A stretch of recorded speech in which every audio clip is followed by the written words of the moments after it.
একটা সন্তান যখন প্রাপ্তবয়স্ক হয়, সে যখন উপার্জন করে, তার সকল টাকার পয়সা এনে মায়ের কাছে দিতে হবে, বাবার কাছে দিতে হবে, তারা যা খুশি করবে না, শরীয়ত এটা বলে না।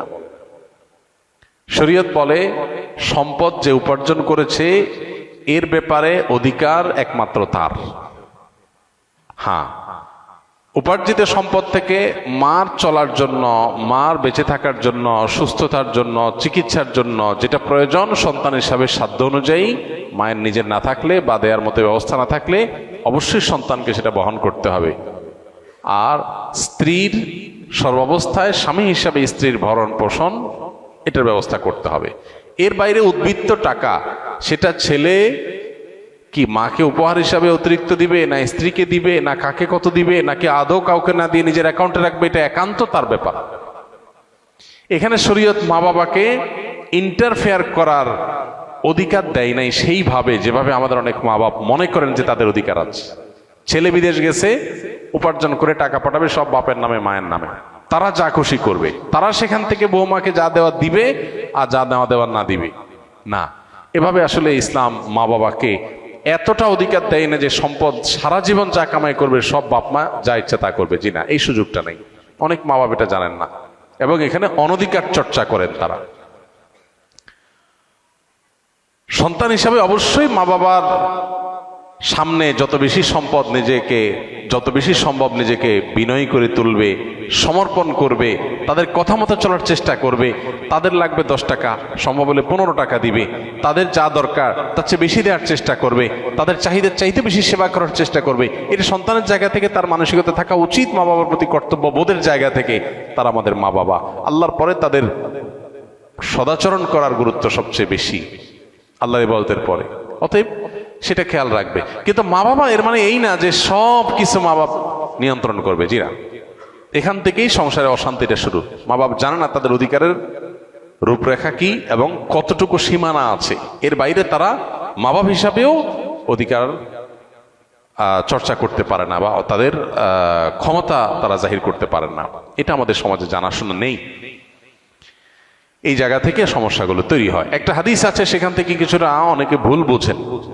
হাদিসটার হলো এই, নবী সাল্লাল্লাহু আলাইহি ওয়াসাল্লাম বলেছেন, আনতা ওয়া মালুকা লি আবিক, তুমি এবং তোমার যাবতীয় এবং সমুদয় সহায় সম্পদ সব তোমার বাপের, মায়ের, বাবা মায়ের। এই হাদিসের মানে অনেকে মনে করেন যে কেউ যা কামাই করবে সারা জীবন যত কিছু করবে সব বাপ মার।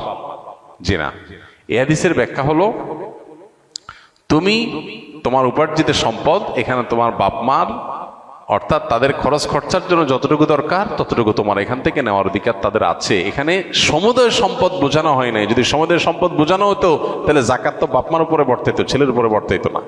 কারণ সম্পদ যদি একজনের হয়, জাকাত তো আরেকজনের উপরে বর্তাবে না। এরকম আরো বহু প্রশ্ন তৈরি হবে। তো এই জন্য এই হাদিসটার ব্যাখ্যা আমরা অনেকে ভুল বুঝি এবং এর ফলশ্রুতিতে অনেক মা বাপ একটু বাড়াবাড়ি করেন, সীমা লঙ্ঘন করেন এবং সেক্ষেত্রে স্ত্রীর সাথে ছেলের দূরত্ব তৈরি হয়। তো এগুলো আমাদের ব্যালেন্স করতে হবে। এবং একইভাবে আপনার সম্পদের ব্যাপারে স্ত্রীরও এই মানসিকতা থাকতে হবে যে স্বামী তার উপার্জন করার পর আমার ভরণ পোষণ ঠিকঠাক মতো দিচ্ছেন কিনা। যদি দেন, এরপর বাকি সম্পদ তিনি কি করবেন, তিনি কি তার মাকে দিয়ে দিচ্ছে অতিরিক্তটা, না ভাইকে দিয়ে দিচ্ছে, বোনকে দিয়ে দিচ্ছে, এটা একান্ত তার ব্যাপার। আমার এটা নিয়ে মাথা ঘামানোর দরকার নাই, হেডেক নেওয়ার দরকার নাই। বেশিরভাগ মহিলাই অহেতুক পেরেশানি করে নিজেও কষ্ট পায়, সংসারটাকে অশান্তি করে। আমার পরিচিত এরকম আত্মীয় স্বজনের ভিতরে এরকম মেয়েদের কথা জানি যে স্বামী লক্ষ লক্ষ টাকা ধরা খাচ্ছে, কোথাও কাউকে দিয়ে দিচ্ছে, কোনো ভাবনা নেই। আমার তো এটা দেখার দরকার নাই। আমার দেখা দরকার হলো যে আমার ছেলে মেয়ে এবং আমার ভরণ পোষণের ব্যবস্থা সে করছে কিনা।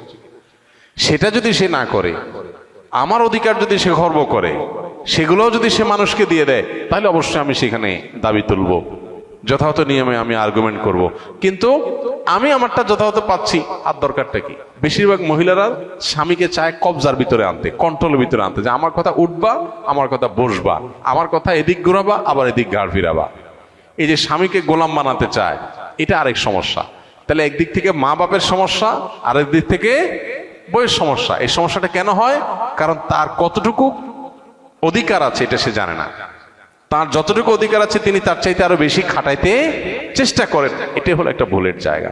দাম্পত্য জীবনের সুখ শান্তির জন্য এই জিনিসগুলো অনেক গুরুত্বপূর্ণ। এই জন্য বিয়ের আগে ট্রেনিং হওয়া দরকার। সন্তানকে ছেলে মেয়ে করে বিয়ে করাবেন, সেখানে কি করবেন কি না করবেন, কোথায় অধিকার খাটাতে যাবেন কোথায় খাটাতে যাবেন না, এগুলোর উপর ট্রেনিং হওয়া দরকার। আমার অনেক দিনের স্বপ্ন ইনশাআল্লাহ এরকম একটা ট্রেনিং ডেভেলপ করার, যে বিবাহ ইচ্ছুক ছেলে মেয়েরা এই ট্রেনিং করবে।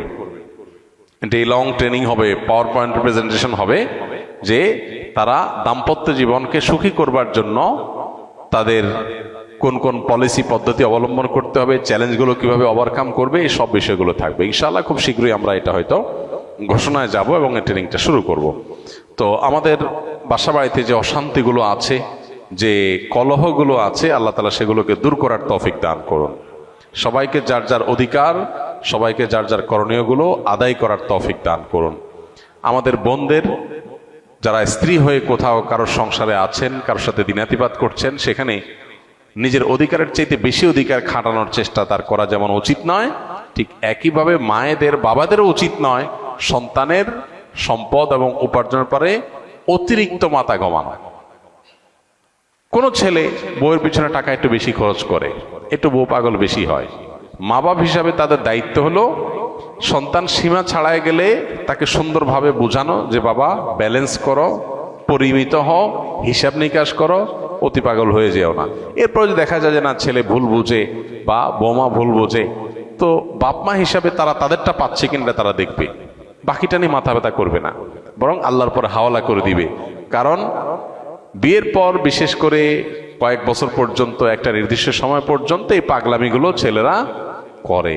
এরপরে আস্তে আস্তে হুঁশ ফিরে আসে, মাথায় ব্যালেন্স হয়, তখন সে আর আগের মতো পাগলামি করে না। তো এই টাইমটাতে মা বাবার সহযোগিতা করতে হয়, হেল্প করতে হয়। মা বাবা এখানে এসে জোর খাটাতে গিয়া অশান্তি সৃষ্টি করে দিলে এই যে পলাশ সাহার মতো ঘটনাগুলো ঘটে, এই ঘটনাগুলো যেন আমাদের পরিবারে না ঘটে। আল্লাহ আমাদের মা বাবাদেরকে এবং স্ত্রীদেরকে সবাইকে যার যার দায়িত্ব কর্তব্যের সীমা রেখাটা বোঝার তৌফিক দান করুন।